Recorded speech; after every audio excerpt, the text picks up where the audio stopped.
Chaplain from MIG to give a few details before I get started with the actual agenda. Okay, great. Thank you, Supervisor Teddy. My name is Joan Chaplin. I work with MIG, and we're a planning firm that is helping the county put on these meetings. Want to thank everyone for coming. And before we start, just a few points. We want to make sure everyone knows that the meeting is being videotaped, and we have a court reporter transcribing the meeting. So when we're taking comments, we'll be asking people to share their names so the court reporter can get it in the record. We also have some laptops set out in the back of the room, and the laptops help illustrate the smcdistrictlines.org program, which is a free interactive mapping tool. So if any of you are interested in getting familiar with that tool, we have some laptops set up in the back, and we'll have a few minutes towards the end after when we're breaking down the meeting if you want to go back and try out the tool. So those are my announcements, and I'd like to turn it back to Supervisor Tezier to conduct roll call. Okay, thank you very much. I would like at this time to welcome everybody as well, and I will call the meeting to order, and I'm going to call out the roll. Obviously, I'm here. Supervisor Warren Slocum. Here. Sal Torres is not here. Laura Martinez. Here. Okay. Hayden Lee. Here. Barbara Arietta. Here. Mr. Knack is not going to be able to attend. Rebecca Asen. Here. Okay. Raymond Lee. Here. Okay. Eric Reed is not going to be able to attend. Andy Loya. Present. Great. Thank you very much. All righty. We're going to also then, Joan, you're going to talk a little bit about some introductions and all. Yes, just want to take a moment to acknowledge the elected officials that are here in the room with us today. I understand Dave Pine from San Mateo County Supervisor is here. Do we have any other elected officials we'd like to recognize or acknowledge? Sir in the back? Larry Moody. Larry from Palo Alto City Council. East Palo Alto City Council. Thank you. Okay. So I just want to take a moment to remind everyone of the purpose of these meetings, and then I'm briefly going to review the agenda. Today's meeting is part of a series of the District Lines Advisory Committee meetings, and they're an opportunity for the committee members to receive public comment on the current district boundary and potential changes. The Board of Supervisors created the 9-member District Lines Committee after voters changed the county charter in November of 2012. The change requires that only voters within a district can elect a supervisor who lives in that same district with them.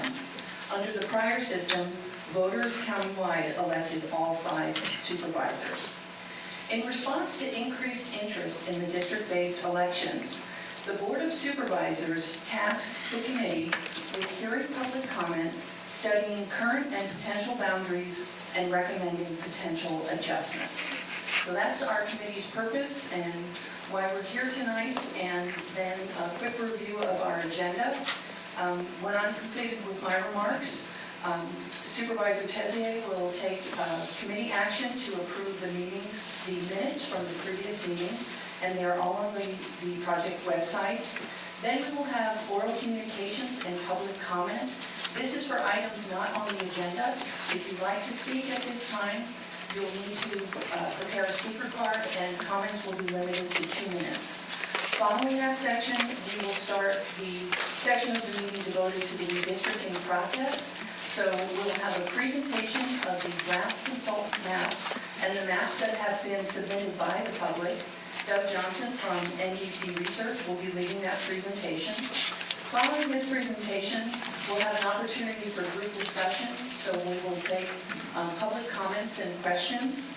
Then we will close the public comment and question to allow time for committee discussion. And then following that, we will have next steps and closing comments. And our goal is to adjourn at 8:30, since our meeting tonight is scheduled from 6:30 to 8:30. So that's our agenda for tonight's meeting. And I believe I will be turning it back to the supervisor.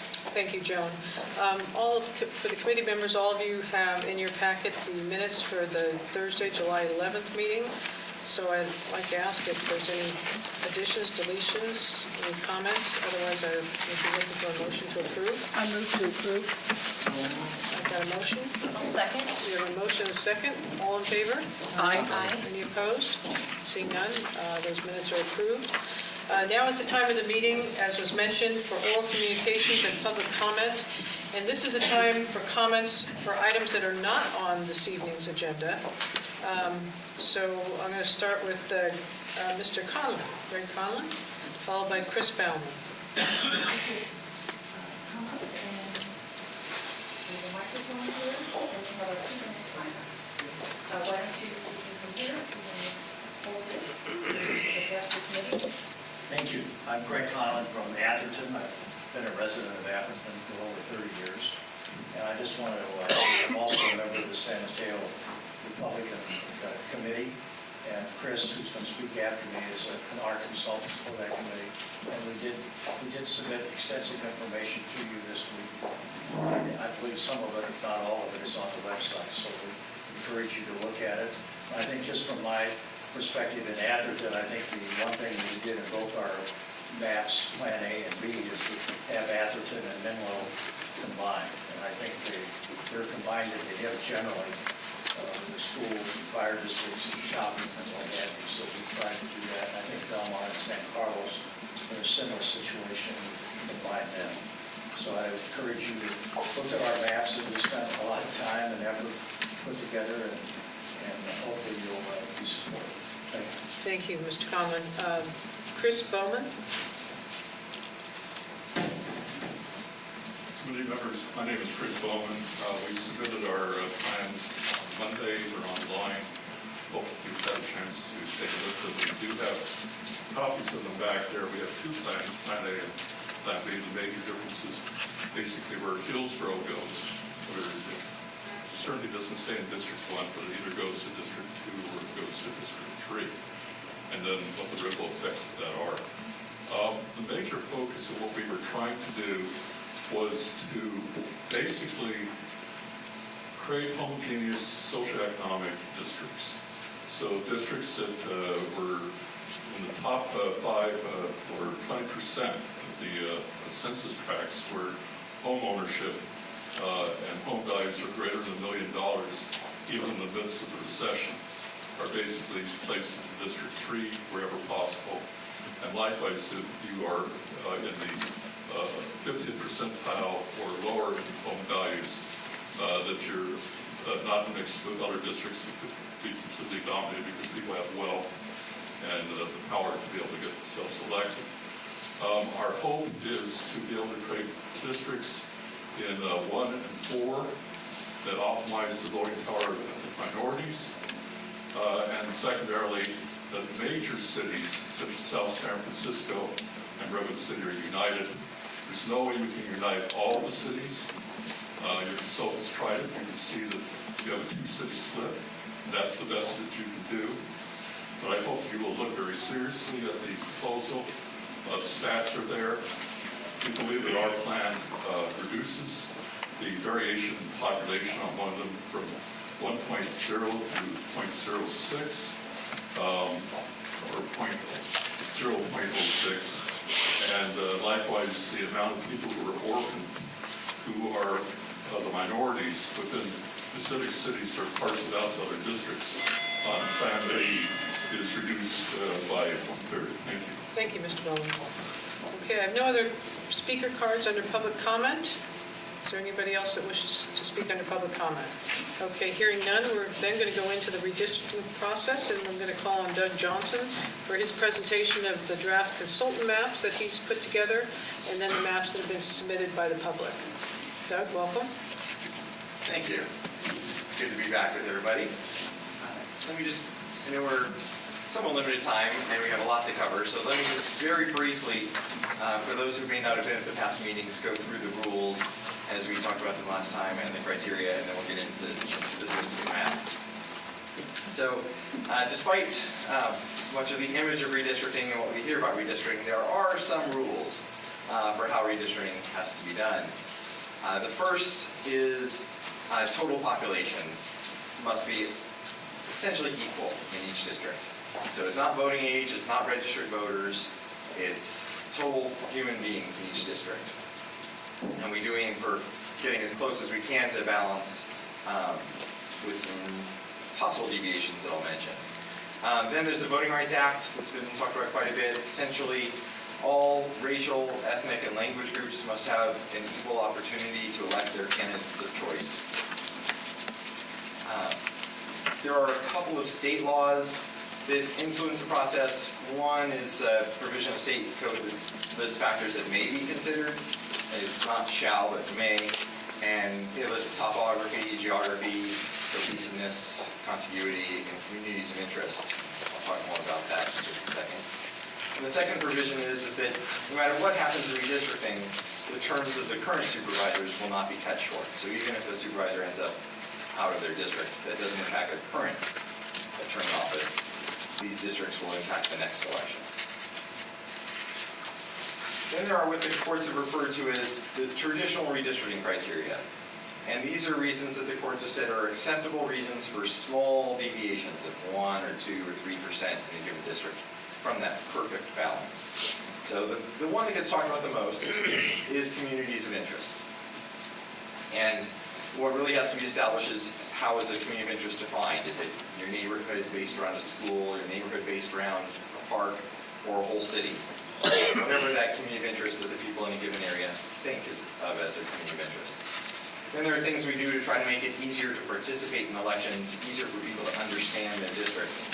Things like following major roads, rivers, other natural features, keeping the district compact and contiguous.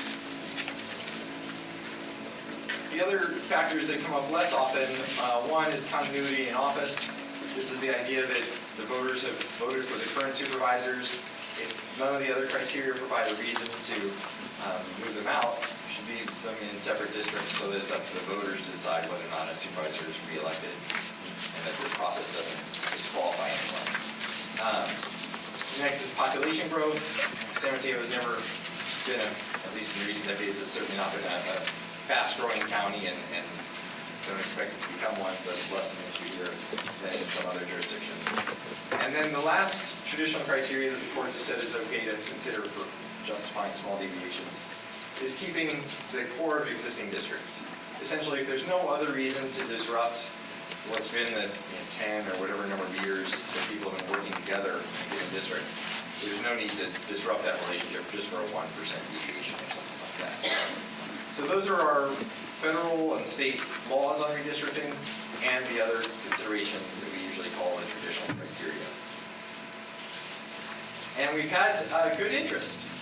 It's been heartening to see the input coming in on even early in the process. As I mentioned in all the previous meetings, we tend to get a lot more comments and a lot more public engagement after there are draft maps to look at than when it's just kind of a theoretical discussion, which we've had so far educated and engaging people more than getting concrete comments. But we have, as options already before the committee, obviously the current districts that were drawn in 2011 and are essentially very close to population balance. Those are certainly an option to keep. Mr. Nakamura is actually really getting engaged, has sent in now 9 plans. And we did ask him to send in kind of a write-up of his thinking between the different plans. And you have what he sent in that really describes the 9, but doesn't really explain the differences between them. So we have asked him to the degree he can, provide more clarification. Unfortunately, he works evenings, so he can't come to the meetings except on the weekend. But he has said he will try to put something together for next meeting. Then we have the group that calls themselves a Community Unity Group that has submitted a plan. As you just heard, the Republican Party has submitted 2 plans. Mr. LaRoe has drawn just a District 5, so he's just drawn the 1 district to consider. And then we have the 5 drafts that NBC has put out there to help get discussion going. There's also, if you look on the Advancement Project website, you'll see maps from Mr. Kwong. He has been working on a map of just District 1, but he asked that it not be presented to the committee yet because he's still working on it. So he promised that will be coming as an official submission soon. So let me mark here. We'll go over the maps. Start looking for differences. So you have printouts of these. They're on these nice boards in the back. So hopefully people have had a chance to look at them in some detail already. But I will go through them quickly because you have a lot of information to process. And then one of the reasons we're doing this with the software is that we can zoom in, zoom out, and look at any details that members of the public want to ask about or that you want to ask about in your discussion. We cover these at a high level. As we go through these, the blue dashes are the current lines. So as you'll see with each plan, the numbers will come up. But I leave these on so we can call out the differences. Let me start with the NBC drafts. Open that. So first starting with what we call the compact adjustments map. This one has, especially up north, just small adjustments to the lines. Really looking to improve compactness, make elections a little easier to administer. For example, up here in essentially the park or wilderness area, there's no population between this change of the dashed lines, the current lines versus the square. But squaring that off is following the school district border. And so that will eliminate, right now the county has to draw a precinct for this little area that I think has one person in it or something like that. So this makes it both easier to describe to people, because you can say you're just following the school district border, and it makes it easier for the county to administer. Back out. There are small little notches where coming down the highway, this plan, if the city border goes west of the highway, which a couple of these do in very small, like single census blocks, we follow the city border. But where the city border is slightly east of the freeway, we follow the freeway all the way down here, the San Carlos Highlands. There's a somewhat bigger change down in the southern part of the county. We put Redwood City together, so this portion of Redwood City that's in District 3 currently goes into District 4. In Belmont, it remains split, but instead of the current split as a potential alternative for reconsider, we follow Ralston, which works out actually is a remarkably even trade-off of population. So the population in each district remains essentially the same, but we're following Ralston all the way across town. And again, that may make it easier for people to understand, but it may also have some negative impacts on neighborhoods there and things like that. That's where we're putting these up to get the discussion going. The other flip side of this is that we had some comments about East Menlo Park and East Palo Alto going together. So it's probably the most significant change in this plan that comes up a couple of times in other maps as well. In this plan, Menlo Park is divided right along El Camino Real with the portion west of El Camino in District 4, east of El Camino Real in District 4, and southwest of it in District 3. So that is in this, what we call the compact adjustments. Again, other than the Menlo Park switch, just doing small adjustments in different places. Probably even closer to the current districts is what we call the two-city split. We got lots of comments about cities in all of the early meetings. And in the current lines, there are 3 cities that are split. So we looked at, could we, without any huge changes overall to the current lines, how could we balance out or reduce the number of cities split? And in this one, South San Francisco remains divided, as has been talked about, and as we'll show in later maps. Putting South San Francisco together is a big deal. In this one,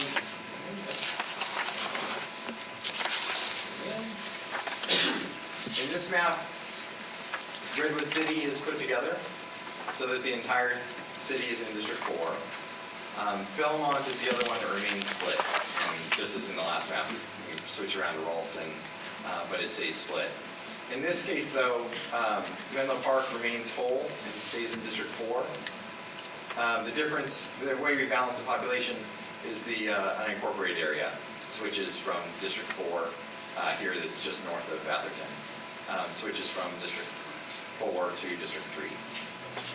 So that is looking at getting us down from 3 to 2 splits. Then we went the next logical step, for better or worse, and looked at could we get it down to even to 0 city splits, given the comments that we had, and we couldn't get to 0. We couldn't come up with a map that didn't split any cities anywhere. But there are a couple of different ways to get down to just 1 city split. And these two are essentially the same map. We actually could have drawn a third map if we had. You can also do this splitting only San Bruno. So we've called them the Millbrae split and the Burlingame split plans because what these plans do is put all the cities whole except for whatever the named city is. So what this takes, though, is a fairly large change, especially in District 5, and also a big change down in the south. But to do this, Colma and Brisbane go into District 1, and Pacifica, all of Pacifica goes into District 5. So big change there, obviously. Then what we end up with in the end is that about 17,000 people need to go into District 3. And to avoid splitting or to split just 1 city, those 17,000 people have to come from District 1, meaning either Burlingame, Millbrae, or San Bruno need to lose those people. So you can see in Millbrae, that number, that about 17,000 works out perfectly to go along El Camino Real. If I switch over to the Burlingame map, it's not quite as clean a line, but it's close to there. It's most of Burlingame going into District 3. We're getting a lot of maps, so I didn't throw in another map, but this could also be done. Millbrae and Burlingame could stay intact, and San Carlos, essentially west of the freeway. I'm sorry, San Bruno, west of the freeway, would go into District 3. So 3 different ways to do just a single city split. But there are some big, what we call ripples from that. In all 3 of these, Hillsborough and the San Mateo Highlands go into District 2. And they're currently in District 1. And then as we move south, get there. Belmont does get united in District 3. Redwood City gets united in District 4. And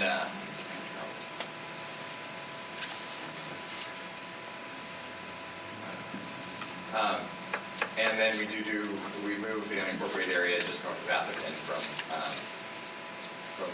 4 into 3 to balance the population numbers. So that gets us to the minimum number of splits that we could find, but obviously has some big ripples from those changes. And for each of these maps, just in the interest of time, I'm not going through all the demographic details, but you do have the printouts with the population numbers. And we did, as you no doubt have noticed, add in a lot of other census variables. Percent renters, percent immigrants, Spanish speakers at home.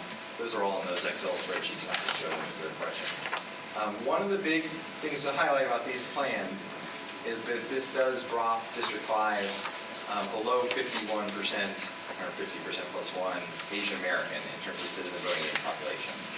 So in California, there is most districts actually that Asian Americans win are not 51%. So it's not an outright clear thing where we'd say you're in violation of the Voting Rights Act, but that 50% plus 1 is kind of an important line that people look at a lot. So that is a consideration to have in mind as you're looking at these plans as well. So there's the Millbrae split, the Burlingame split. The last of the NDC drafts that I'll show is what we call the blended plan.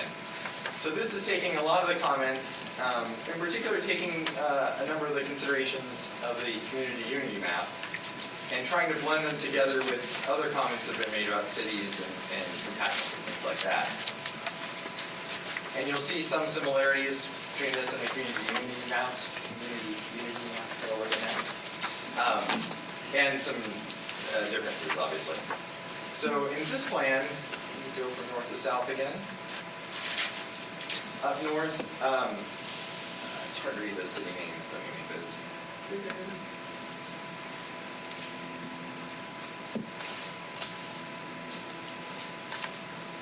So everyone can see. Brisbane does move from currently in District 5 into District 1. District 5 then offsets that population loss by picking up the northern piece of Pacifica. This is essentially the Golden Gate recreation area. Everything north of that goes into District 5 and it's like, so District 1 picks up Brisbane and it loses Hillsborough. It's really the trade-off here. And the San Mateo Highlands also. So Hillsborough and San Mateo Highlands move from 1 into 2. So we're putting together Brisbane and some of the coastal areas that are put together by the community unity map, but then we're not doing the necks that stretch kind of down and split San Mateo, as we'll show when we get to that map next. In District 2, it picks up the San Mateo Highlands and Hillsborough and loses the portion of Belmont that it currently has. So Belmont does get united in this map. San Carlos is split along El Camino Real, somewhat also similar to in the community unity map. The areas more to the east are put together. So that portion of San Carlos and the rest of Redwood City all go into District 4. And Menlo Park is again split in El Camino Real in this plan. So you can see it's got pieces of some of those city unity maps and pieces of what I'll show now, which is the community unity map. One thing to flag, I mentioned that the 51% citizen voting age is somewhat of a symbolic point that it can be important in some voting rights cases, depending on a lot of factors. But it is definitely symbolic, and one thing that this map has, just as the community unity map has, is District 1 is now majority-minority by citizens of voting age. Non-Hispanic whites remain the largest group in a plurality, but I think they're 48% or something like that. They're both less than half of the population. And in District 4, I think non-Hispanic whites are about 54, 55% of citizens voting age still. But we're looking at the trends. I look back at some of the older data, and it's a pretty good chance that by the end of the decade, District 4, if current trends continue, would also be majority-minority. So that is this plan. Then we go on to the community unity map I mentioned. This map has some similarities, as I mentioned. Brisbane moves into District 1. The northern piece of Pacifica moves into District 5. But then when you come in to Millbrae and Burlingame, it's really dividing those cities and San Mateo. You can see it picks up the eastern portion of both Burlingame and Millbrae. And then continues into San Mateo, dividing off. It's interesting, 1 and 4 almost touch in this plan. There's a small opening where 2 goes through to keep Foster City in District 2. But you can see how it's really tying together other factors. And they've sent a rather lengthy letter that I won't go through the whole thing now because of time, but you do have that in the record of what their goals were in terms of demographic factors and communities about this plan. So they have 1 coming down, 4 coming up. It has that same split as San Carlos that's in the blended plan, but then it also continues through to split Belmont, and actually 4 picks up a piece of San Mateo as well. So this plan actually has Belmont in 3 pieces. Go up to the south. Menlo Park is split, although not as far west as El Camino Real. It's a smaller division, or a smaller piece of Menlo Park that goes into District 4. Atherton is slightly split. I don't know if that was intentional or just small technical issues. Hopefully they'll verify that. And then Woodside is split as well. So that's the community map. The 2 Republican maps that were mentioned, the gentleman spoke earlier. I won't go through a lot of detail, but just to highlight the big picture. In this case, actually, Colma moves into District 1 from District 5, and District 5 picks up, and more South San Francisco goes into District 1 than is currently in District 1. District 5 picks up a fairly large chunk of Pacifica in this plan. It's farther south than the plan we're just looking at. But Pacifica is divided. When we get down here, Hillsborough, as was mentioned, moves as do the San Mateo Highlands into District 2. And down here, it's actually fairly similar, except that to the blended plan, except that the split of San Carlos is continued through Belmont, with District 4 picking up the eastern portion of Belmont. And then again, Menlo Park is split about where the community union map splits it, not quite the same line. But again, I'm just touching on the big picture of these things. I'm happy to come back on details as you wish. The Republican Plan B moves all of Pacifica into District 5, which becomes Pacifica, Daly City, and Brisbane. Como moves, as was mentioned, Hillsborough changes, in this case, into District 3. Burlingame is divided. San Mateo's together.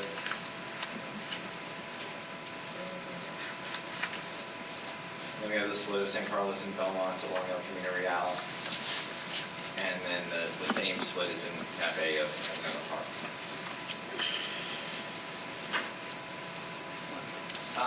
Mr. LaRoe, his map is just District 5. Which is fine, and just to be clear, we encourage whatever input people want to offer. You can see the dashed lines, he changes the border a little bit, and here that's not going to really impact any population, it's just following the city border. He's following the city border of Brisbane instead of the city border of South San Francisco over here. Then he has some changes where different portions of South San Francisco go into District 5. And actually a piece of San Bruno as well goes into District 5. And in exchange, District 1 is picking up a different part of South San Francisco. So I don't know that we have anything in writing from him about those differences. He may be here, I don't know. But that's the differences there. Then Mr. Nakamura's plans, I actually have had a couple of conversations with him. Fascinating guy who's obviously very into this process. I have asked him to provide clarification of not just the technical differences, which he's provided in the letter that he sent, but also kind of the policy and goals of these different plans. And in particular, I've asked him of his 9 plans, which would he recommend you adopt, which he thought was a tough question, and he's working on that. So I expect we'll hear from him again before the next meeting.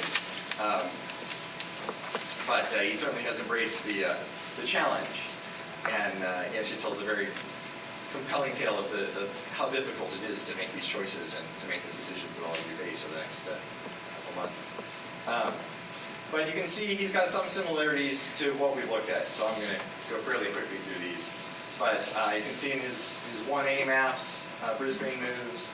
Oh, and I should clarify. He said the difference between the 1A, 1B, 1C, and then the 1A2 and the 1B2 is primarily down here in District 4. He realized that the original set of maps, the original 1A, 1B, 1C, most of them put two current supervisors together. So he came back with a second set to separate them. I asked him if they should replace the original set, should hold the first set. He said, no, we wanted those out there for discussion too. But that's the main difference between, I think, the 1A, 1B, 1C is separating those 2 supervisors and then the ripple effects of doing that. So you can see he's moving Brisbane in this map. Not a lot of other huge changes. He's got, actually, I think it's the same split that we have in the other map of Belmont. He does put Redwood City together and split Menlo Park. I'll just go over the big picture ones that you've seen in your packets too. In 1B, group, he has a different division of South San Francisco. In the current lines, more of South San Francisco goes into District 1, and in response, District 5 comes down and picks up part of San Bruno to balance that population shift. And District 5 picks up just the northern tip of Pacifica. In this one, the San Mateo Highlands goes into District 3, but Hillsborough stays in 1. What else has changed? Redwood City again is united, and Menlo Park is united. So 1C. 1C is a fairly radical change. You can see District 1 now, kind of 5 is Daly City and South San Francisco and Colma. 1 picks up Brisbane and then swings under to pick up Pacifica as well.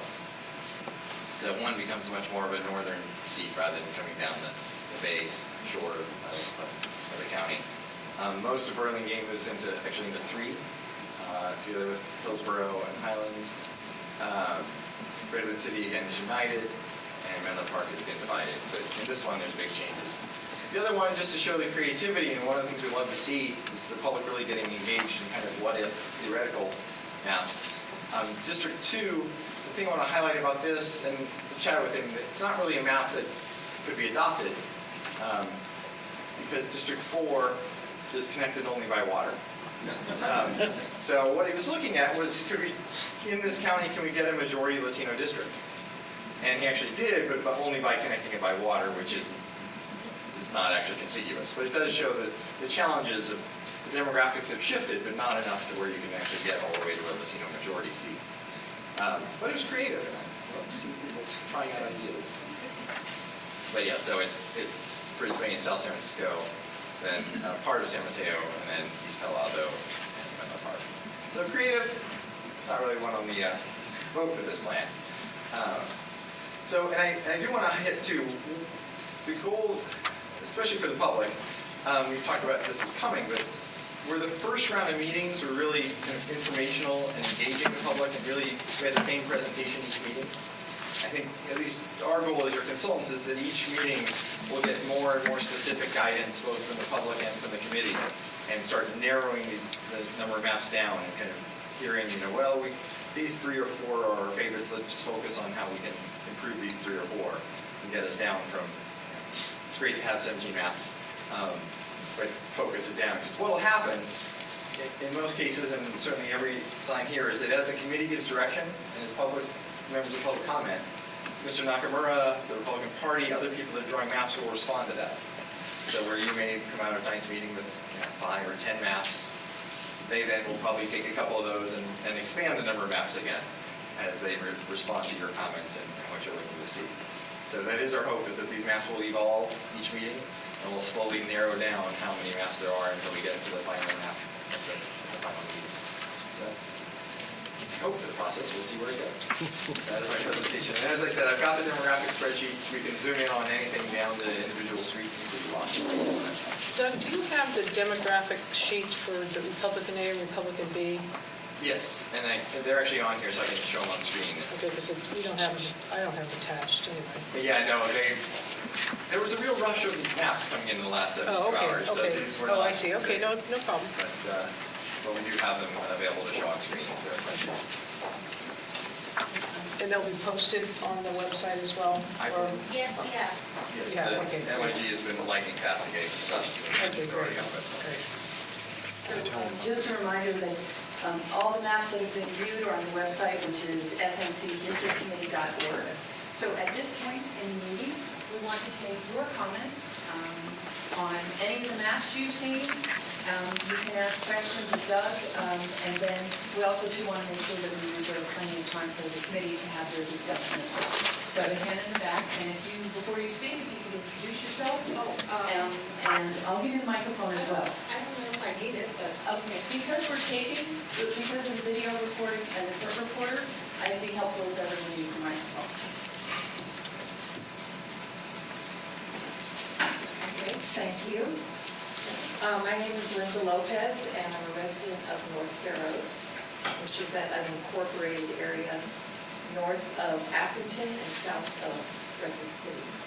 No, my question is, actually, it's the same question that I just heard. Will each map have a demographic breakdown? Or is that something we can request for each proposed map, that they do a demographic and income breakdown? Yes. As we get these maps, and as I said, they came in a bit of a rush, so we're getting the process. But already, all the maps except I think the last 4 from Mr. Nakamura have demographics on the website. And the demographics are all the same. They have ethnicity at the top, And then as you go down to this bottom half of the first page, they break out by age, what percentage of the population are immigrants, housing, is it rented, owned, are there children under 18 at home, kind of the basic set of demographics we could get from the Census Bureau. And then if you go to the second page, and we highlight this as well, are the same categories, but the difference compared to the current maps. So if you see a 1% difference, like in these age categories, that's probably, rounding errors. Going from 0.4 to 0.6, it's essentially the same. But you start to see, a 3% change. That's starting to notice more notable demographics. But for each of the plans, one of these will be up as quickly as we get it up. Other questions? Joan, before you take the next one, I know my colleague here had a comment on something that was missing on the maps. Thank you. Doug, the maps that we have here, I don't think the maps in the back, but East Palo Alto is missing, I think, unless I'm misreading the map, as is Atherton on these maps that we have. In terms of the names? Yeah, you could say that. Yeah. Well, and then on all of them, the South County, the far South County is missing. In terms of the naming, I tried to check that, but we were working pretty fast at the end. And the computers actually just put on what names it can fit. I will double check that to make sure that those names get on there in the future. In terms of the area covered by the map, in order to make the 8.5 by 11 pages more readable, we're focusing in on the area where the lines are.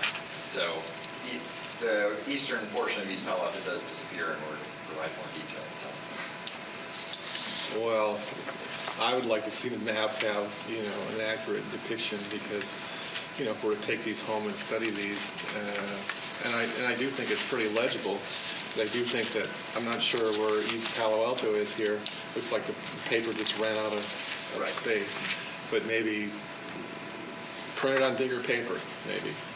Or, I don't know. But it just seems like it's a little disconcerting not to see East Palo Alto and Atherton named on the map. Yeah. Sure. Thank you.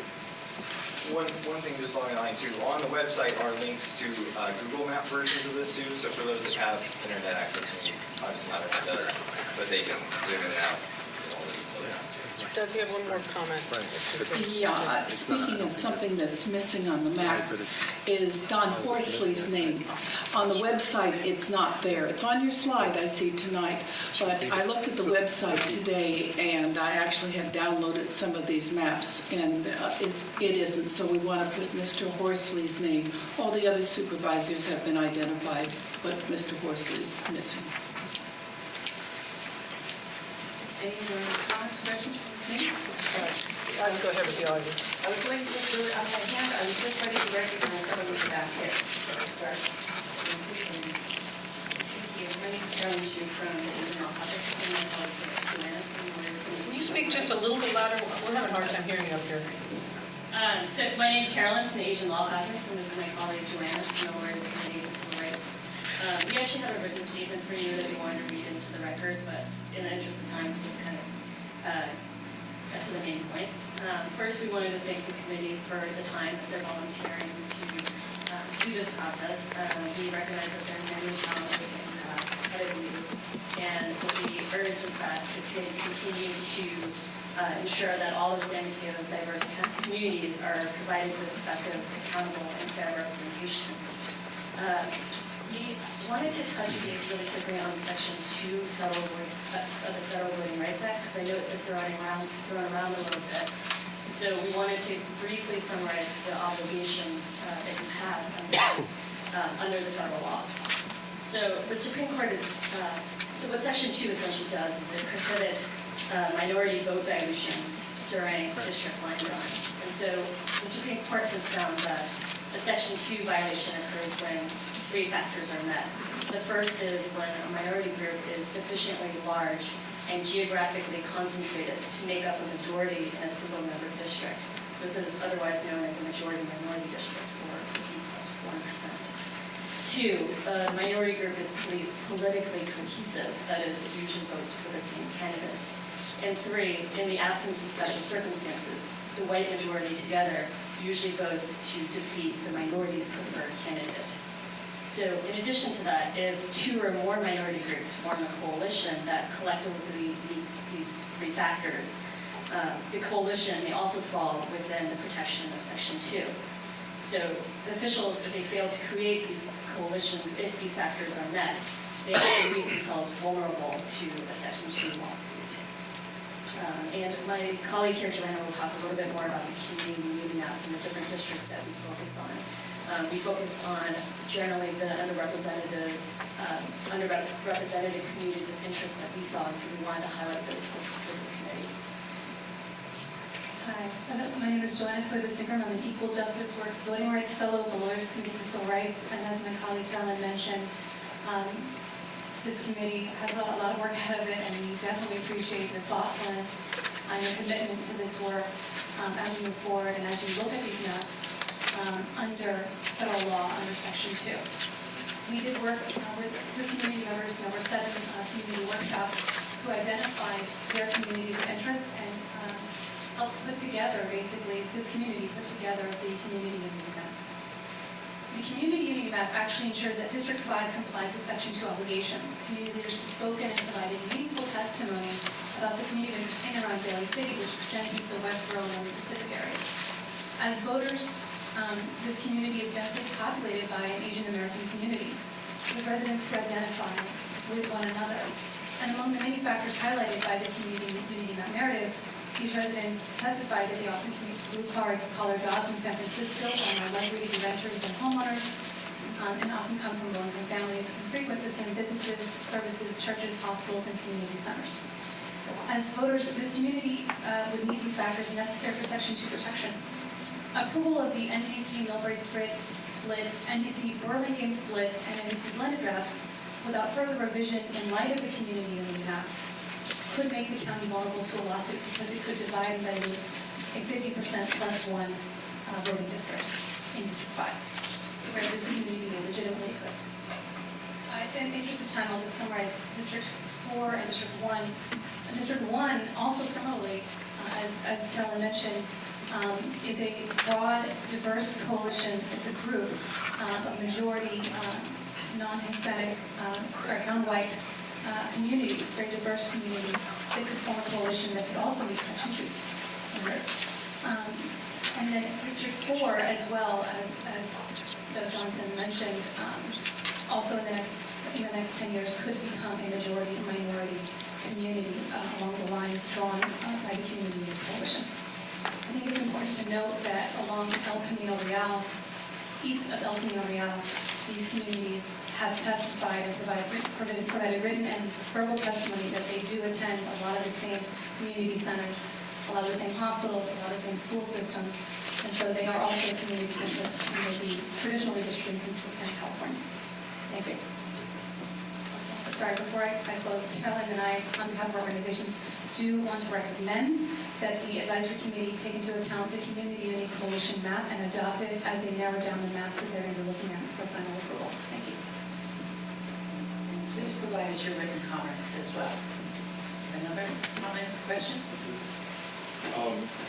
Quick comment. I hope that if we get to the point where we're narrowing down maps, that one or both the Republican maps to be looked at as well. I would argue that also District 4 and the community unity map is probably 95% identical to the Republican map for District 4. The exceptions, we don't go into San Mateo, and we don't go into Woodside, which I don't think really helps the minorities get elected in District 4, to be honest. I would like to also comment to the consultant that the unincorporated area of North Fair Oaks has about 14,000 people. It's 40% Hispanic. If you take that out and you look at your demographics, you'll see why your CVAP for Hispanics, and every time that you do that, drops from 23% to 19%. That's a no-no. It should remain in District 4. It has the same demographics as Bellevue, which is east of the freeway, and Menlo Park. The same demographics as East Palo Alto, the same demographics of Redwood City, east of El Camino. I would also like to pass out the maps to the consultant, and you can pass it around. I didn't label them or anything. I was up until late last night using the data advanced project mapping, which shows very clearly that 101 is the dividing line. If you really wanted to create a majority district, but for population purposes, you have to come a little bit closer to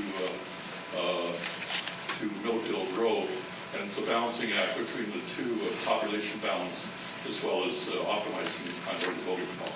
And that's true for blacks and also for Hispanics.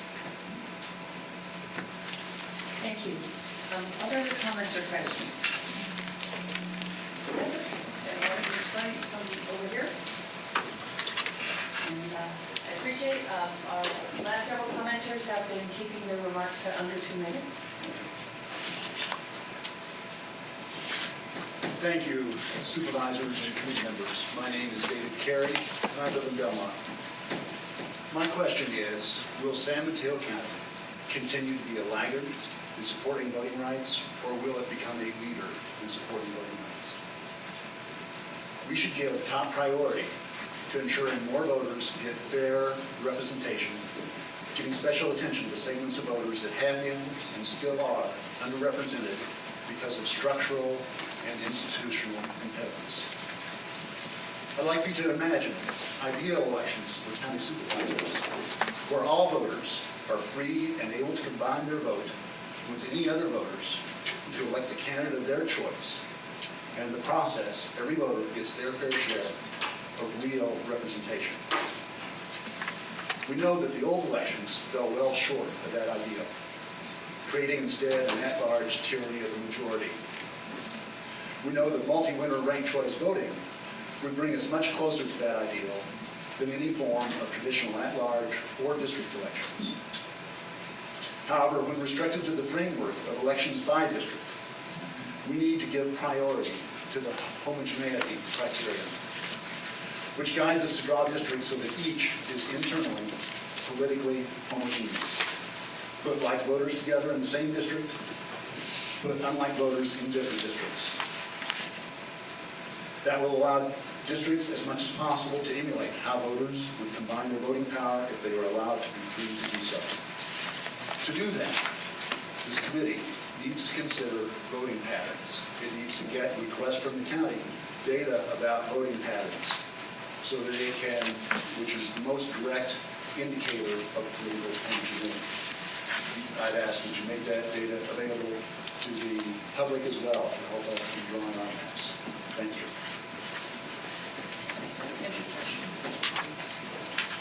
Other comments or questions? The committee will use as much time as it needs for the discussion. Please introduce yourself. Fran Pollard from the Supervisorial. El Bernado. Does everybody know where El Bernado is? Okay, that people don't. Okay, we're here half a day.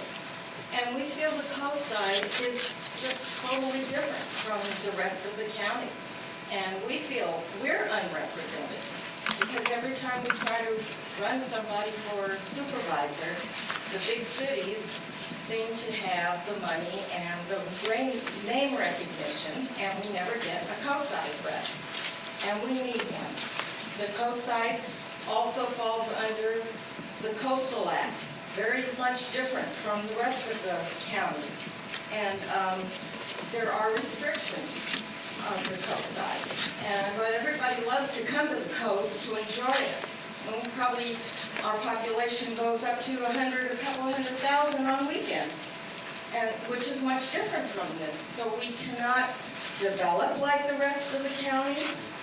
We have restrictions. And I think that, well, I like where some of the maps, most of the, all the coast side from, I think I would include Pacifica. I think Pacifica, I hope they agree with us, part of the coast side.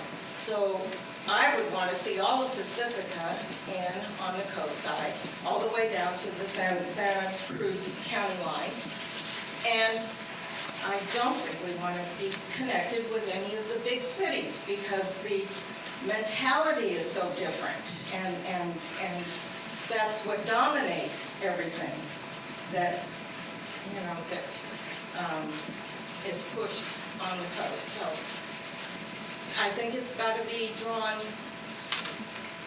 more along the environmental boundaries or something. And I disagree that it has to be the same. What is the magic number of the population for each district? Population? Oh, 147. yeah, 147. 147,000? Yeah, well, I don't know how we do it. But we've got to figure it out. And has anybody from the coast been involved in this? How many meetings have you had so far? This is our 6th meeting, and we have a meeting in Happy Day. It's either our first or second meeting, and it's one of the Saturday meetings. Thank you. Thank you for all your work, and I hope you will take this into consideration. Thank you. Other comments or questions? Thank you. Yes, sir. My name is Omawali Satterway, and I live in East Palo Alto. And I too want to thank the committee for your interest, your hard work. And understanding the public trust that is being given to you in fulfilling this, addressing this basic question. And it is not easy. One of my first reactions, and I do want to reiterate the point that the supervisor made about the maps and the name. See, East Palo Alto is the county's one city. And before we were never on a map. And for people who see their names on a map all the time, that's not affirming. But for a community like ours, just having your name on a map actually affirms you. Because historically you didn't have presence, voice, representation, or choice. And so it may not seem like a big matter, but here it's really, really important to us to be named.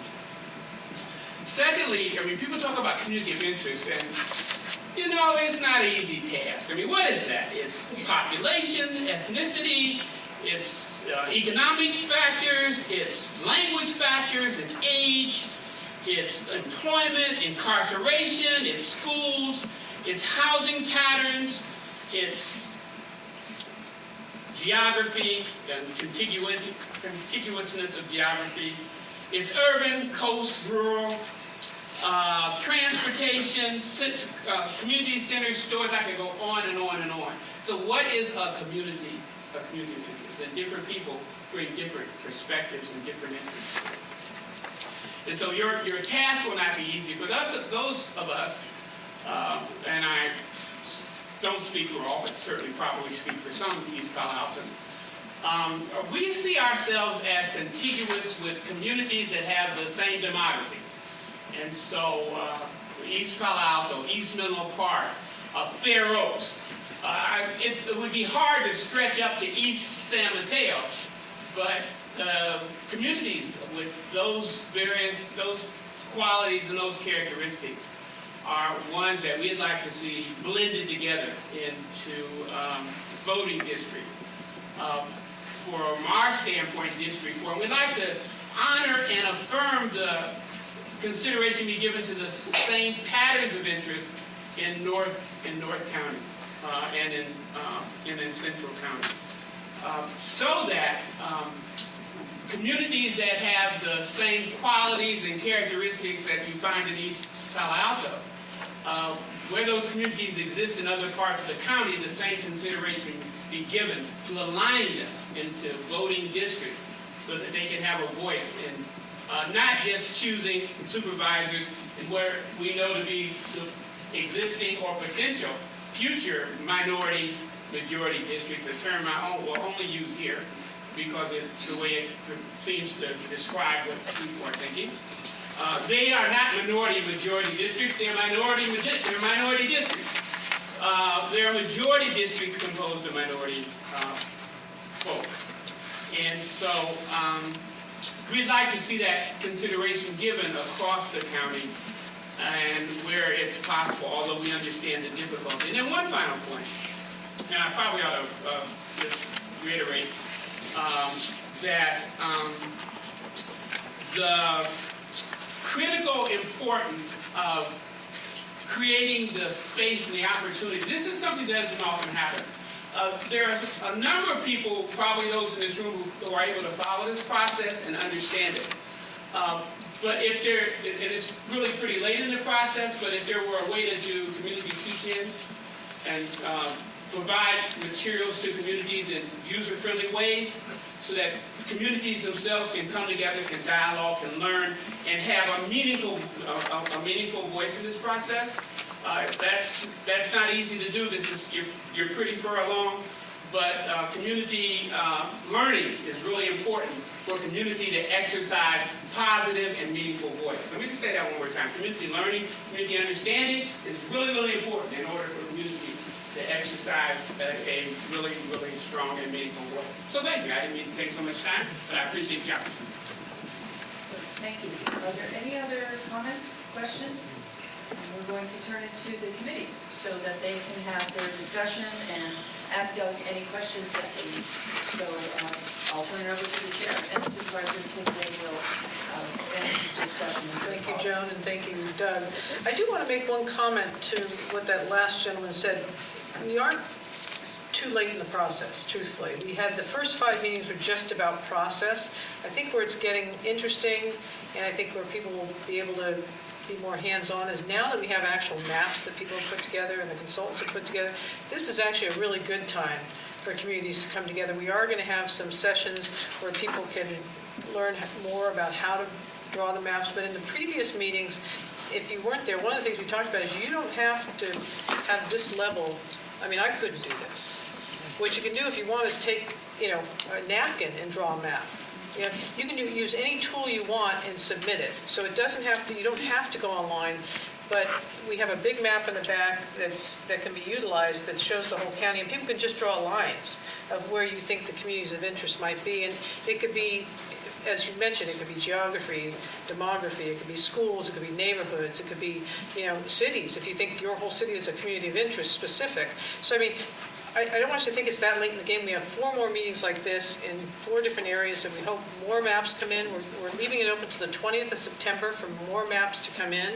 So as people start hearing and seeing, and every time you squish the balloon on this end, it does something at this end, people are going to start looking very closely as how these affect what they consider to be their communities of interest. So please don't think we're late in the game. We hope that we get far more input than we've had thus far, because this is the first one where people are seeing maps. So I just want to make that clear. This is the process where the first 5, and that was repetitive. So anyway, I'm going to go around, and for anybody on the committee that would like to make some comment. Can I just add to your comment? Sure can. I'd also just like to say that I think there were 2 trainings set up to help learn how to use the website and create maps. And I believe one of them was at Job Train. Has it happened already, or is it coming? It happened, okay. We're scheduling a 3rd one. Oh, It is did this- take place, yeah, and Oh, we're it did. scheduling a 3rd one on August 27th, I believe. And we have flyers in the back for that, community teach-in, community training. Okay. And where's the 3rd one located? It's going to be at Job Train as well. Oh, at Job Train. Yeah. Okay, thank you. Where is job training? Menlo Park. Yes, Job Train is in Menlo Park.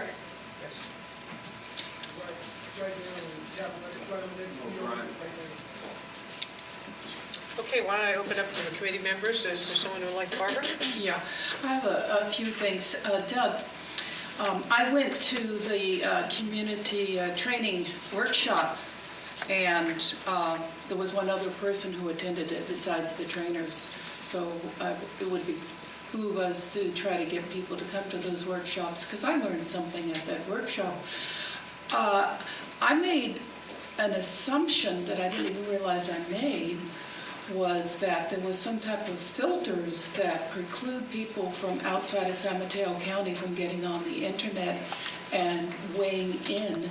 My understanding from the workshop was that there is no effective way to prevent people from another county, another state, or another country to be utilizing the internet and saying they're Joe Blow and they live at yada yada or whatever. And so I raised that question. I also don't, I praise Mr. Nakamura, but I don't know him. Do we know where he really lives? Yes, just to that point, he attended the Half Moon Bay Forum.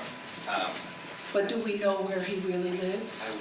He told me, and I want to say Millbrae, but yes, Well, I've met him. He's a real person. I will say this, that any of the maps that come before this committee, I would want that we look at to make our decisions on, that we verify who the people are that really submitted them, where they are, where they live, because the internet makes us global. The second is that I wanted to see, I think that Warren actually covered this, at least in the south part of the county, and I'm not quite sure if I was listening strong enough, but I would like to see all of the cities named on these maps, even though I've been in this county forever and a day. When I look at Belmont area, San Carlos area, I really don't know where one begins and one ends specifically, without it being named, etc.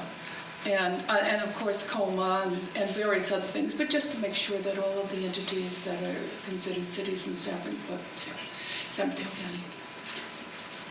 Thank you, Barbara. Any comments from the rest of the committee? No? Thanks. This question's for Doug. There was a gentleman that gave testimony earlier or a suggestion earlier that we should look at voting patterns, and we should get the voting patterns data from the county elections office. I'm wondering if you can talk to, are there any legal obligations to do that sort of analysis? And then the second question would be, what might that yield, do you think, and in your experience, has that been done in other areas? In terms, speaking as a non-lawyer, in terms of legal obligations, you can look at it. The only real legal don't do rule is that race cannot be your predominant factor. That's the big no-no in these racial gerrymandering.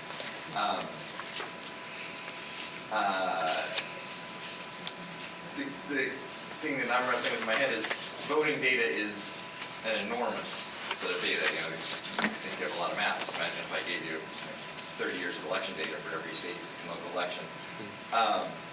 The key thing is, well, and let me go to the Section 2 Voting Rights Act discussion that was held earlier.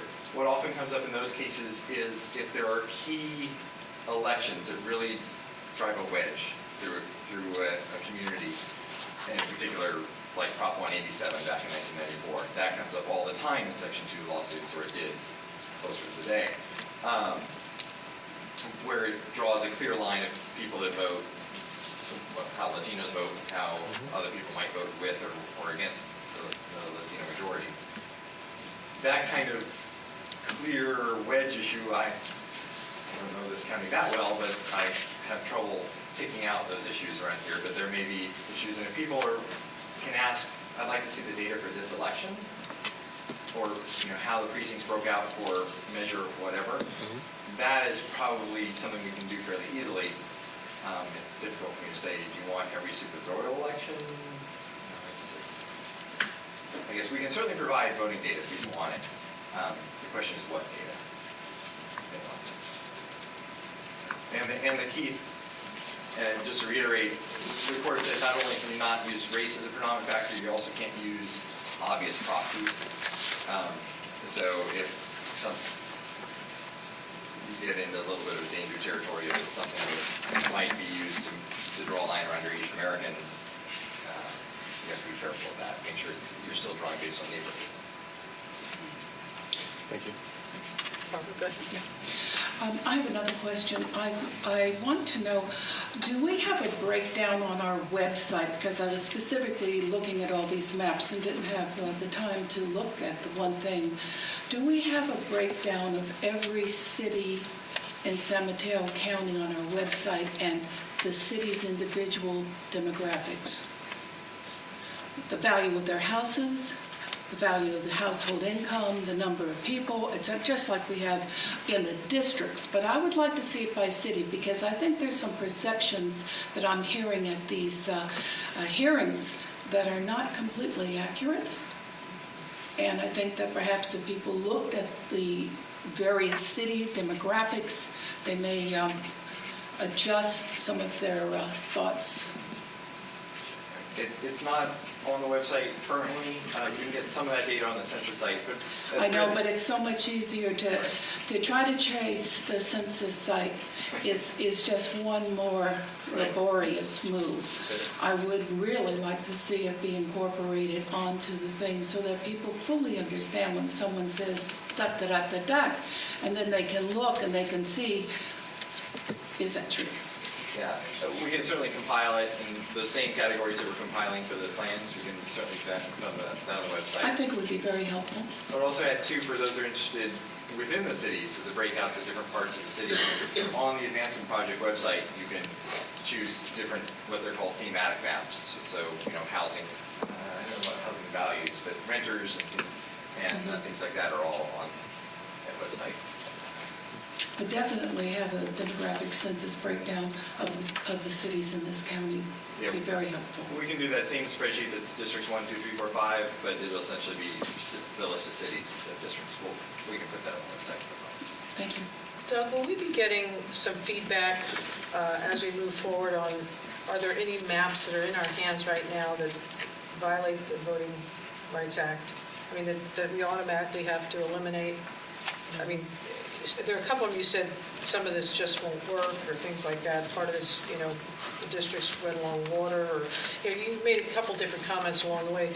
At some point, I mean, if we keep getting more maps and more maps, I mean, some are very similar, like your blended is very similar to some others. I, from the get-go, have talked about trying not to split cities as much as possible because they're also communities of interest in my book. And they've got neighborhoods of interest, and they've got schools of interest. So, I mean, you can start going down.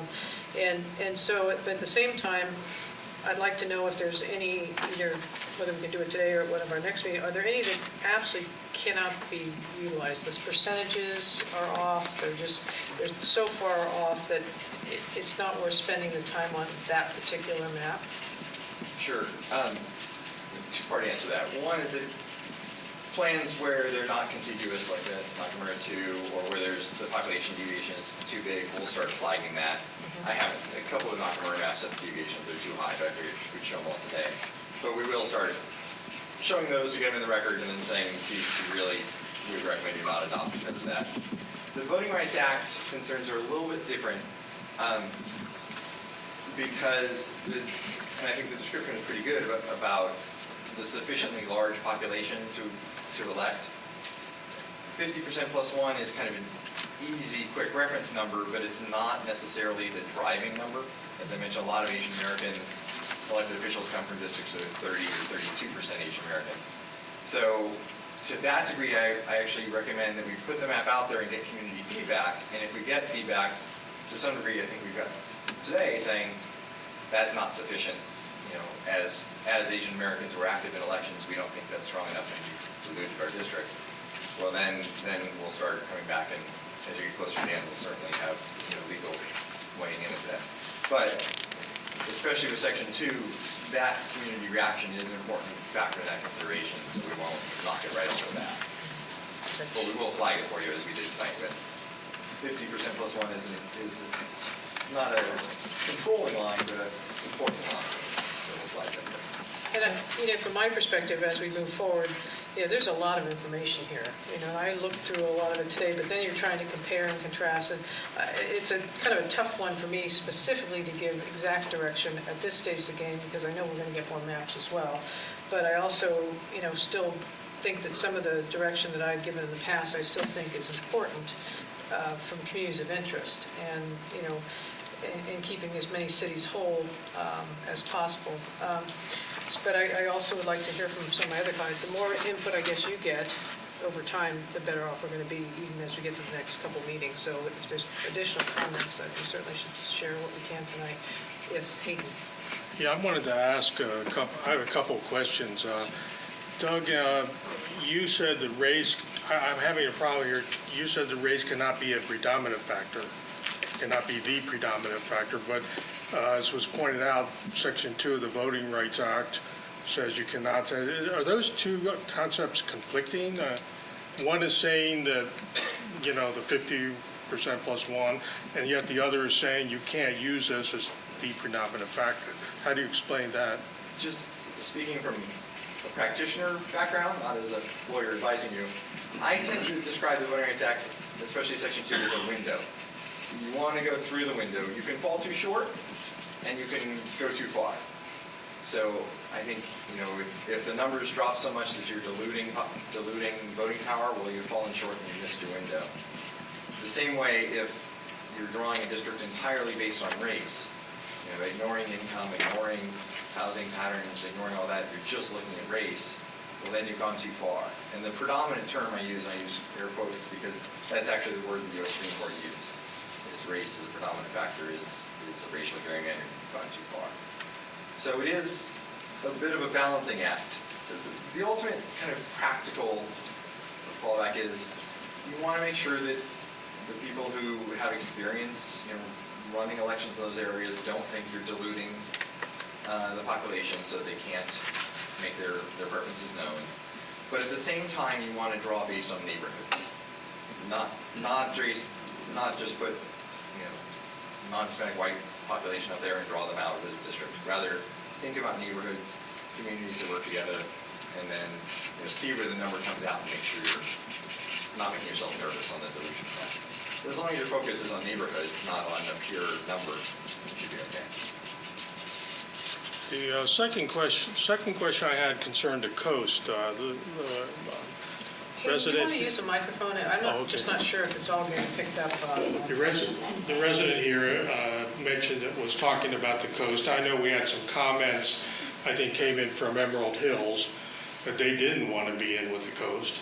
I talked to a gentleman from the coast who said he thought that the best place, there just aren't enough people, I think, on the coast to make up a whole district. And I talked to a gentleman from the coast who thought that the natural area to go with the coast would be the San Mateo Hills area off around 92, because that's an area where we all go through.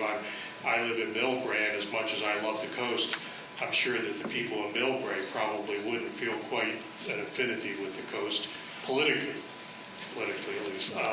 So I'm curious to know what, both what the residents and maybe what Doug thinks. I didn't see much in the way of the maps adding in, trying a map where it adds the San Mateo Hills to the coast. Because most of the maps seem to add either Hillsborough or Redwood City, and so forth to it, and sort of goes this way rather than this way. So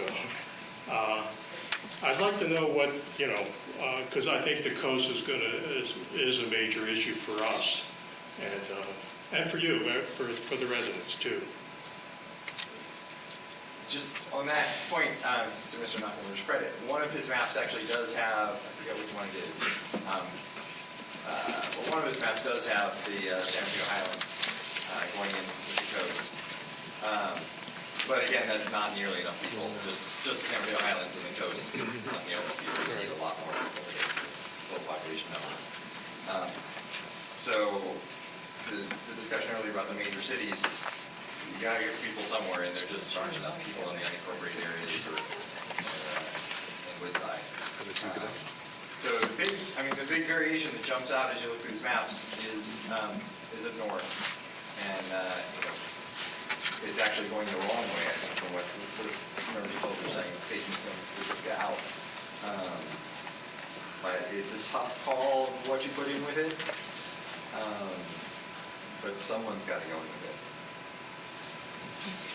I think we'd like to hear more from the coast as we go on, and other communities too, on who would fit in and who wouldn't. And I know, Barbara, you're from Pacifica. Maybe you want to chime in on that? Absolutely.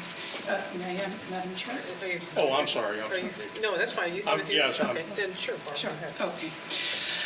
Yes, the gentleman from Atherton at our Half Moon Bay meeting was the one who came and said that he did not want Pacifica to be in the same district as Pacifica.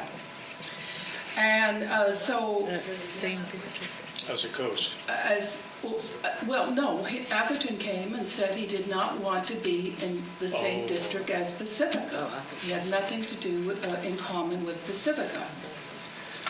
Of course, there's a lot of different things about what is in common. If we start looking at the demographics of the city, the income, the education level, and other things in portions of Pacifica, we will get into million-dollar homes, multi-million-dollar homes. The perceptions are the reality, but if we start looking at the real facts and statistics, perhaps some of the perceptions will be adjusted. I brought home the comments to the people of Pacifica, literally. I mean, I get around because I'm involved in everything in Pacifica. And I asked leaders, and I asked community activists, residents, anybody who would take a few minutes to give me an answer. And it is the general agreement. There is not one person, as a matter of fact, when I asked it, I think they thought perhaps I was taking leave of my senses. I said, no, I'm actually wanting to do this research. Pacifica is part of the coast. We live under the Coastal Act. You're absolutely correct. We live along Coast Highway 1. Our growth and our development are subject to the California Coastal Commission's decisions. And Highway 1 certainly is a common thing for both of us, even though the south part in Half Moon Bay can be rural, which it is.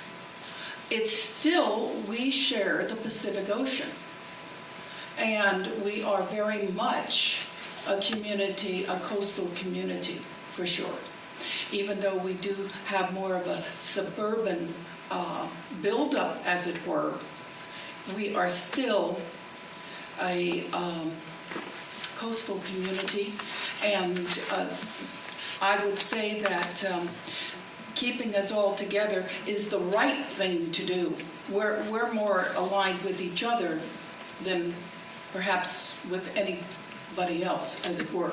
But when you're talking 48,000 to 57,000, 60,000 residents with the unincorporated, I don't know how much combined, we know that we have to be put in with other people. But when you look at the topography and geography of Pacifica, it is very close to, of course, all of the coast, but Woodside, Portola Valley, places, even Hillsborough, places where there's a lot of land and you've got a lot of different wildlife running about, etc. That's something you may not find down in South San Francisco, and it may be something that you don't find in San Mateo, or you'll find it in San Carlos, you'll find it in the hills of Belmont, you'll find it anywhere where there's hills, etc. So there's a lot of different reasons about why things are put together. I see that it's for community interest and it's for numbers, etc. But even though it seems to be a little bit odd, the figuration of District 3, now that I'm into this study, it's not as odd as I thought it was. It makes more sense than it doesn't.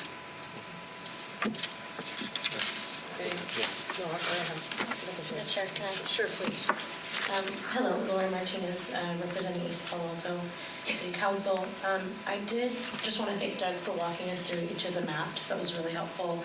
And I really appreciate community members who represent the maps coming out and speaking tonight. That was also helpful. But what I would like to know is, were any of the maps that were submitted, did they provide comments with the maps? I want to take these home and continue to look at them, but were any of them submitted with comments at all to help me remember Yes. the thought process? Yes, and some of the comments in your packet, they're certainly all on the website. Okay, So they're I all know on the the website. Community Unity map has a rather extensive Okay. discussion. The Republican map has Okay. thought behind it, and Mr. Nakamura sent initial thoughts. Okay. All right, thank you. I guess the other thing, some people didn't send maps. I mean, we also said to people, for those of you that weren't in the process meetings, you don't even have to draw a map. You can send in your comments like, keep our city together, don't split this, don't do that. So you don't have to draw the map. And I guess the other thing, I assume all those comments are also on the website. review, so I know that's certainly Not the yet, intention. but they will be. Okay. They will be. Because I think that'll be helpful, because, a lot of people don't want to deal with the maps, but they have very strong feelings, like, I want to keep Pacifica together, or I don't want to split Daly City, we've heard a lot of that, but they may not have, made up a map. So I think that's going to be important, too, as we get more information and thicker packets, that we not just look specifically at the maps, but take in those kind of comments as well, from the different people from different areas, so. And if I may follow on that, Madam Please. Chair, just very quickly for the audience, kind of learning from this week, definitely thinking about getting your comments in earlier so that the committee members can have a day or two or three to read your comments and come to the meeting thinking about it. It's a lot more, I think, a lot more influential if they've had a chance to see the comments and read them than if I'm showing them live in the meeting and they're kind of surprising. So earlier comments are better than meeting comments. Right, and we did receive comments from the mayor of San Bruno, we received some from school districts and from others, city of Millbrae, so we have been getting them, so, we certainly do read them and appreciate them, so that's very helpful. Any other comments from the committee? Yeah, more? Yes, Rebecca. Hi, Rebecca Eisen from Daly City. With all the maps that we're having, I was just wondering as to how do we start, will the committee nominate certain maps so that we at least could kind of zero in when studying all these comments? And let's say we have 5 or 3 maps, when are we going to?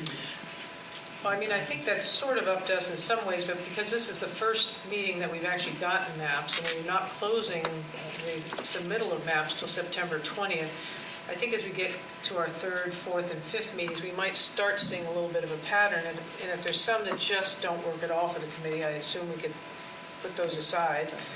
If we're concerned about, the percentages or the Voting Rights Act and things like that, we might want to flesh out some of those issues too. And so over time, I think we're probably going to see a pattern of ones that really don't work at all. And then, and we can, at some point, the committee can decide if we want to pare it down to 3, to 2, to 1, or stay with what currently exists. So we really can do any of those things, but I think we probably need a little bit more time before we get to that level. Thank you. Through the chair. Yes. Is there a way that we can keep track of some of the values that we're hearing repeatedly, and perhaps could possibly use those in the future as directives to help us decide, or use the criteria to narrow down the map? So, things we're hearing over and over is keeping our city together is important to folks. There's this huge conversation around District 3 and the coastal area. Race is coming up. I've heard housing patterns and cost of homes. So is there some way that we can start to create a list of some of those values that residents are mentioning, so that perhaps we can also use as a tool in the future to then be able to start to place value on some of the maps that may meet most of those ideas or values? I thought at one of our early meetings, we talked about having some kind of a spreadsheet with what some of the key issues were as they start boiling them down a little bit. Yes, and actually we prepared, in case you would ask, a table of city splits, and we didn't get it to you because we just got 5 maps this morning and just finished it. But that's one example of what we can do. Something that's very, very numeric, like how many cities are split, we have. Let me just show you as one example of one thing we can do. So as we went through it, and literally I finished this in the parking lot before the meeting, there's 3 split in the current plan, 3 split in compact adjustments. The Millbrae, Burlingame split maps only split 1. The NDC blended plan splits 4. The community unity map splits 10 cities. The 2 Republican maps split 14 cities, but I did star those. 7 of those are 0 population splits. So I think they're just, time being what it was. I think probably 7 of those were decisions to split, 7 were just, they got 1 sense to block off. Mr. LaRoe in his District 5 actually splits 5 cities, but 2 of those are essentially 0 population splits. So I think he's really choosing to split 3. So that's the kind of thing we can do because it's straight numbers. And to the degree we can put this out ahead of the time, that'd be good, because what I would hope is not that someone would say, oh, only split 1 is the best plan.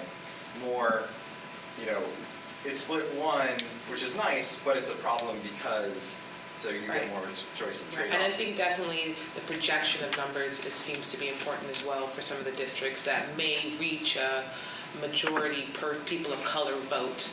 So definitely values like that, I think, are important to know.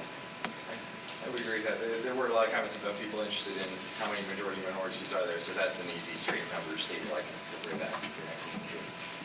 And we'll put them up on the web as they're ready. Barbara? Well, I wanted to, I don't know if this is allowed, but I would like to ask a question of the two representatives from the Asian Law Caucus. I know you've done a wealth of research on this, and not that anybody else hasn't done that. I'm very impressed with all of the work of the submissions. But looking at your community unity map, have you gone to the website and have you looked at the other variations? And if so, what other variations are acceptable to you?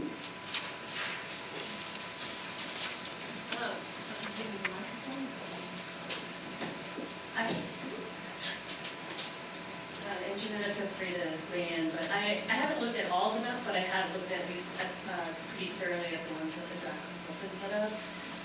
I thought that the blended map was a good starting point, actually, to start from. But, I think that's, I think all of the maps say something, and again, you guys have a tough road ahead of you in terms of balancing all these different factors. And I think that he's definitely correct that, it's a very fine line that you have to walk between not using race as the predominant factor, but also considering the impact of what you're doing so that you're not diluting minority vote. And a lot of what the factors that you should be looking at really is the communities of interest. And I think that, there are a number of communities of interest. Many of them have been underrepresented in the past, not just in the areas that have been talked about, but including areas such as Pacific or the coastal areas that have been discussed today. And so I would say that looking at community of interest is a good starting point in terms of getting to where you need to see. And a lot of times, those communities of interest blend across city boundaries. They don't necessarily, end right where those city boundaries end. I think that in San Francisco County, what you find is a lot of it is determined by geography. Once you get into the hills, you're going to find more single-family homes. Once you get near the railroad tracks and freeways, you're going to find more renters than homeowners. And so there's a lot of different factors you can consider in addition to looking at city boundaries. So there's nothing that's blatantly sticking out as something that is illegal at this moment? We didn't know that. Quick decision. Well, we didn't know the three of them, and I've forgotten the names already. With regard to District 5, we believe that the NDC Mulberry split, the Burlingame split, and the blended draft, if they're kept as they are, would be vulnerable to a lawsuit. We thought the blended stuff was actually, the blended draft was actually a good starting point, but we think that you need a little bit more to get you over the factors that the Supreme Court has laid out. Such as what? The first factor is specific, that it should be majority of 50 plus 1. And it isn't? This No, blended- those three maps that the consultant has done are not. I think it's best for the committee, I don't know that we really need a legal debate, because then we should ask our lawyers what they think. I appreciate the comments that you made, and I think it's important if there's something that seems blatant, you're more than welcome to share it with us, but I do think we don't want to get into a legal debate here, because your legal opinion may be different than ours, our legal counsel. So I appreciate your comments thus far. Sure, and I agree, I think that you should consult with county counsel as well on these issues, and we just wanted to make sure that this was something that wasn't being kind of put to the wayside as we go through this process. Appreciate it. Mr. Slocum, you want to say? Can I just say something? Oh, sure. Just wanted to echo what Carolyn said, and that we represent the Lawyers Committee for Civil Rights, so we work together as Asian law focus on a lot of civil rights issues, but that this is about the broad diversity of the communities throughout San Mateo County, as well as the diversity of communities of interest. So thank you. Thank you. Mr. Byers? Yeah, just briefly, there's been a lot of talk about Section 2, and been a lot of talk about Section 2, and I just want to brief on it that I think the Lawyers Committee Civil Rights and the Asian Law Caucus, through the advocacy groups, they are going to push you guys in a certain direction, but there can get to be some pretty reckless rhetoric with the use of Section 2 as well. And so I think what we with Doug Johnson on board as a consultant is to present maps that pass legal muster under Section 2. I mean, that's the electability maps. And it's a conclusion of the Lawyers Committee of Civil Rights and the Asian Law Caucus that this committee must essentially adopt their community unity map, where you're going to somehow run afoul of Section 2. I completely disagree with that conclusion. I mean, that is a reckless conclusion, and one I really disagree with on any level. And as Doug alluded to, the bottom line of the Section 2 is really designed to prevent abusing the redistricting process in a way that dilutes the voice of racial and ethnic minorities at the polls. Section 2 prohibits voting practices or procedures that discriminate on the basis of race and to combat tactics used by committees that deny minorities the right to an effective vote. So I mean, it's really designed to prevent abuses in this redistricting process. And so I think they need to be a little careful on how they use Section 2. The only reason we have Doug Johnson on board as consultants is to make sure that in conjunction, obviously, with your lawyers, we have county counsel that we don't run afoul of Section 2. Thank you, Mr. Carlin. Appreciate it. And I'm glad, I think that was good because I like to have a complete understanding of it. Thank you so much. Can you tell me, Mr. Johnson, how many in the current supervisorial districts, how many cities are split? Currently 3. And then you had a chart a moment ago with all the various proposals, I think, with the numbers, the number of splits of communities. Yes. And it ranges from 1 to 14. I'm wondering if I could ask for a map to be created. Is that a yes? Oh, yes. Okay. I'd be interested to see the current map, but with, I think it's from the NDC Compact Adjustments draft. If that was the one that sort of cleaned up precinct lines, was that the one that was cleaned one up? that, yeah, for the most part, I think the precinct lines, but it does split in the park count. Right. So maybe what I'm after is a map that cleans up things, but doesn't change anything. And then I'd like to see the numbers that may change as a result of that. Are you with me? Yes, and actually, the county registrar has given us a list of, I think, 14 or 17 precinct slivers that were created by the current lines that they'd like to see cleaned up. So that would actually be a very nice working list for me to do exactly what you're describing. Kind of a de minimis, just cleaning up the precincts and nothing else changed. Clean it up, and then you could make the number analysis like you've done for us on these other maps? Yes. For that cleanup? Yes. I'd like to request that that map be done. Thank you. Okay, any comments? Let me, we haven't heard from Raymond yet. Can I just ask for clarification, because you mentioned that 3 cities were split, but I was looking at the Republican maps, and one of the statistics that they provided was a current plan and the distribution of what appears to be, I think, population, and it showed a lot more cities than just the 3. Is that a matter of cleaning up? Maybe what you can do, Mr. Johnson, is look at the current plan statistics that's provided by the Republican Central Committee and maybe provide some assistance for my comprehension. I don't think we have that chart. I downloaded this from the website. Oh, you don't? Yeah, so it's all posted on the website.